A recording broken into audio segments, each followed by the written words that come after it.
Cerita Ande-Ande Lumut dari Jawa Timur. Suatu ketika, kerajaan Jenggala diserang oleh musuh.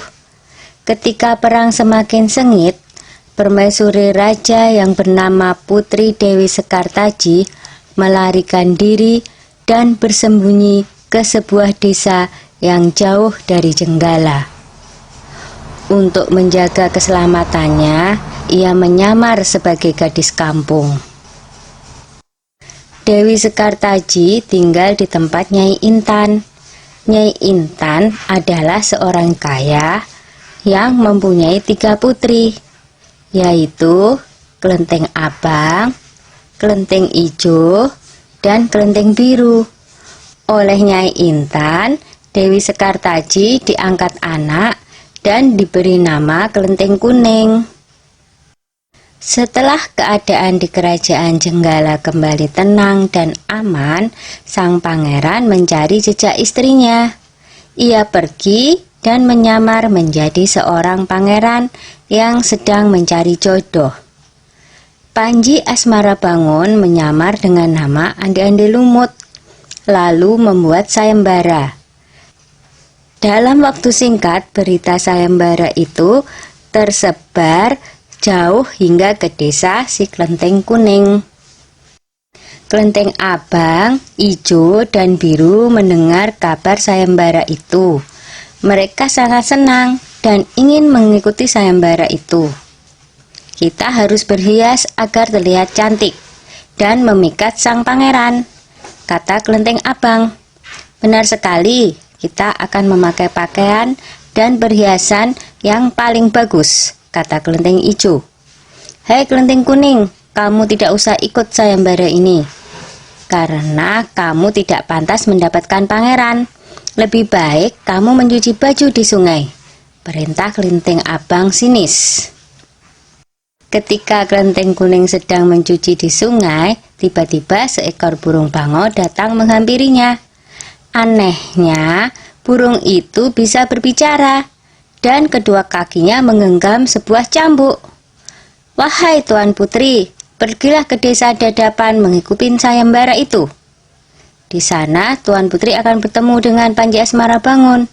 Bawalah cambuk ini, siapa tahu nanti dibutuhkan, ujar sang bango sambil meletakkan cambuk itu di atas batu.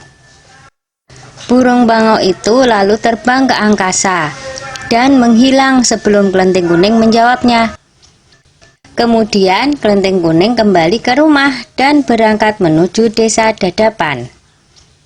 Sementara itu, di tepi sungai Bengawan Solo, ketiga saudara dan ibu angkatnya bingung karena harus menyeberangi sungai, tetapi tidak ada perahu. Bagaimana cara kita menyeberang, Bu? Tanya Kelenteng Ijo dan saudarinya. Lalu mereka melihat seekor kepiting raksasa. Kepiting itu adalah Yuyu Kangkang, utusan Ande-Ande Lumut. Dia diutus menguji para peserta sayembara yang melewati sungai tersebut. Hai kepiting raksasa, maukah kau membantu kami menyeberang sungai? Pinta Kelenteng Abang. Yuyu Kangkang tertawa lebar. Hahaha, aku akan membantu kalian, tapi ada syaratnya, kata dia. Apapun syaratnya, kami bersedia. Yang penting kami bisa menyeberang, jawab Kelenteng Abang. Kalian harus menciumku, kata Yuyu Kangkang. Dan mereka pun bersedia memenuhi syarat si Yuyu Kangkang. Kelenteng Kuning tiba di pinggir sungai. Yuyu Kangkang mengajukan syarat yang sama, tetapi Kelenteng Kuning menolak. Dia tak ingin mengkhianati suaminya.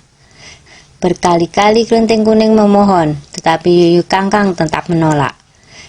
Akhirnya Kelenteng Kuning memukulkan cambuknya ke sungai, dan seketika itu air sungai Bengawan Solo surut. Melihat itu, Yuyu Kangkang ketakutan dan segera menyeberangkan Kelenteng Kuning, bahkan mengantarnya sampai ke desa Dadapan. Sayembara pun dimulai. Secara bergiliran, Kelenteng Abang dan adik-adiknya menunjukkan kecantikan mereka di hadapan Ande-Ande Lumut. Namun, Tak seorang pun di antara mereka yang dipilih oleh Ande-Ande Lumut. Ampun pangeran, hamba mohon, terimalah salah satu putri hamba, iba Nyai Intan. Ande-Ande Lumut menjawab, wahai Nyai Intan, ketahuilah, aku tidak bisa memilih seorang pun dari putrimu, karena mereka telah mencium si Yuyu Kangkang. Sambil menunjuk kelenteng kuning, pangeran melanjutkan, aku memilih gadis ini karena dia telah lulus ujian, tidak mau mencium si Yuyu Kangkang.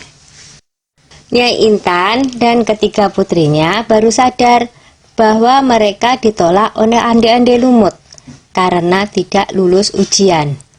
Kemudian Ande-Ande Lumut membongkar penyamarannya dan mengatakan bahwa dia adalah Panji Asmara Bangun. Kelenteng kuning sangat bahagia karena bertemu lagi dengan suaminya. Sudah ya cerita Ande-Ande Lumutnya. Jumpa lagi.